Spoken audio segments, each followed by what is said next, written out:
Hello everyone, welcome to my channel. আজ নীল ষষ্ঠীতে আমি রেডি হয়েছি শিব ঠাকুরের মাথায় জল ঢালাতে যাব বলে। আর এই নীলের বার আমি ছোট থেকে দেখে আসছি, আমার মা জেঠিমারা সবাই করে, তাই আমিও করেছি শিবের মাথায় জল ঢালাবো বলে। চলো আমি মন্দিরে গিয়ে তোমাদেরকে দেখাচ্ছি। এই জল ঢালানোর জন্য আমরা লাইন দিয়েছি।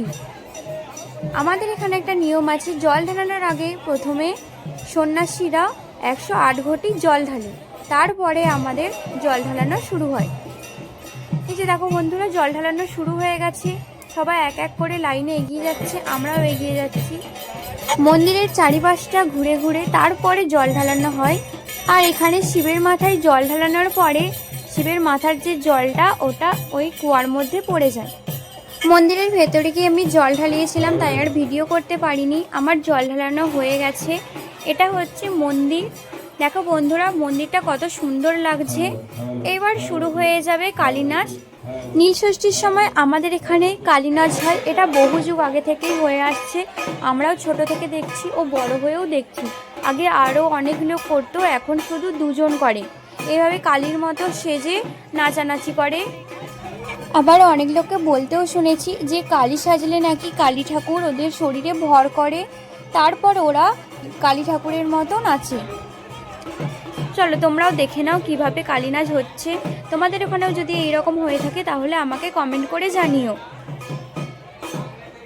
আরও অনেক বাচ্চারাও অনেক কিছু সাজে, তোমরা দেখতেই পাবে। আমাদের এখানে যেগুলো হয় আমি সেটাই তোমাদের সাথে শেয়ার করছি, তোমরাও দেখে নাও।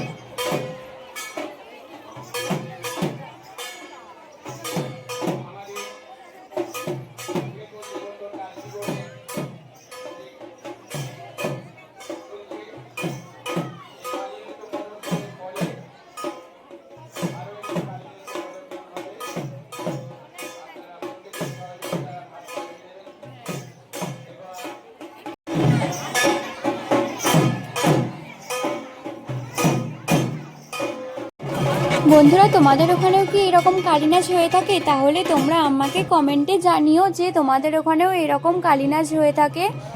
আর তোমরা কোথায় কোথায় থেকে আমার ভিডিও দেখছো এটাও আমাকে কমেন্টে জানিয়ে যেও।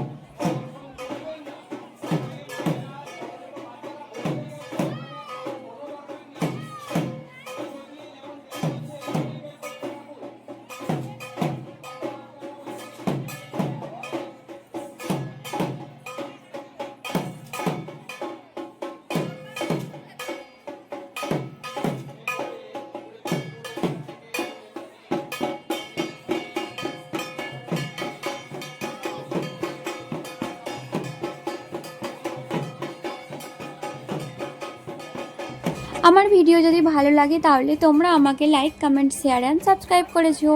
আর এই ভিডিওটা কেমন হয়েছে ওটা কমেন্ট বক্সে জানিয়েছো। কালী নাচও শেষ হয়ে গেছে, জল ঢালাও শেষ হয়ে গেছে।